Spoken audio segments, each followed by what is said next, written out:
ನಾವು ಡೈಲಾಗ್ ಹೊಡೆಯೋರು ಅಲ್ವೇ ಅಲ್ಲ, ಯಾಕೆ ನಮ್ದು ನಿರೂಪಣೆ ಮಾಡೋರು ನಾವು. ಒಂದು ಅದೇ ಡೈಲಾಗ್ ರೀತಿ ಸೀಮಿತ ಒಂದು ಆಗೇ ಇಲ್ಲ. ಅವರಿಗೆ ಒಂದು ಡೈಲಾಗ್ ಹೇಳ್ಬೇಕು ಅಂದ್ರೆ ನಿಮ್ದೇ ಓನ್ ಆದ್ರೂ ಆಗ್ಬೋದು. ಏನು ಹೇಳ್ತೀರಾ?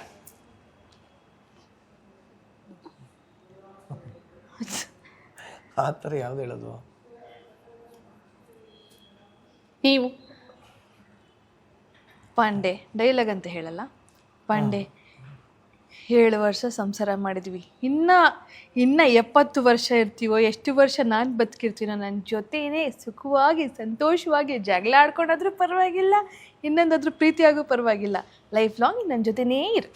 ನೋಡಿ ಎಷ್ಟು ಕ್ಯೂಟ್ ಆಗಿ ಡೈಲಾಗ್ ಹೇಳಿದ್ರು ಅವರು. ಭಾವುಕನಾಗ್ತಾ ಇದೀನಿ ನಾನು. ಹೆಚ್ಚಾಗೋಯ್ತು ಕಣಮ್ಮ. ನನಗೆ ನಿಜ ಸಾಯೋವರೆಗೂ ಇವನ್ ಜೊತೆನೇ ಇರಬೇಕು ಅಂತ ಅಷ್ಟೇ.